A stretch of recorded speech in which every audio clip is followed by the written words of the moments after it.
பரிசுத்தர் ஆகையால் நீங்களும் பரிசுத்தராயிருங்கள் அப்படின்ற வார்த்தையில நான் பரிசுத்தர் அப்படின்ற வார்த்தைக்கு பயன்படுத்தப்பட்ட ஹீப்ரு வார்த்தை பாத்தீங்கன்னா கடோஷ். கடோஷ். இந்த கடோஷ் அப்படின்னா செட் அபார்ட் அப்படின்னு அர்த்தம்.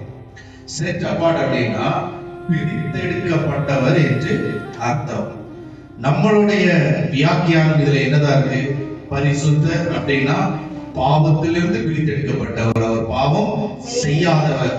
ஆனா இந்த கடோஷ் என்ற வார்த்தைக்கு பாவத்திலிருந்து பிரித்தெடுக்கப்பட்டவர் மட்டும் அர்த்தம் இல்ல, பரிசுத்தர் என்ற வார்த்தைக்கு பல அர்த்தங்கள் இருக்கு.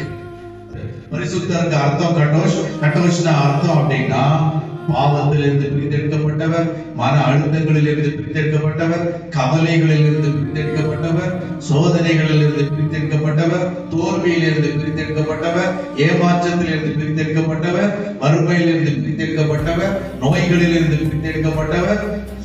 இது எல்லாம் சேர்ந்துதான் என்னது? நான் பரிசுத்தர். இது எல்லாம் சேர்ந்துதான் பரிசுத்தர். இது எல்லாம் சேர்ந்துதான் கடோஷ். அதுதான் பரிசுத்தர். நான் பரிசுத்தரா இருக்கிறது போல நீங்களும் பரிசுத்தரா இருங்கள் அப்படின்னா என்ன அர்த்தம்? நான் பாவத்துல இல்லாம பாவத்துல பிரித்தெடுக்கப்பட்டு இருக்கிறேன்னா நீங்களும் அப்படியே இருங்க அர்த்தம். அதே நேரத்துல நான் மன அழுத்தம் இல்லாமல் இருக்கேனா நீங்களும் மன அழுத்தம் இல்லாம இருங்க.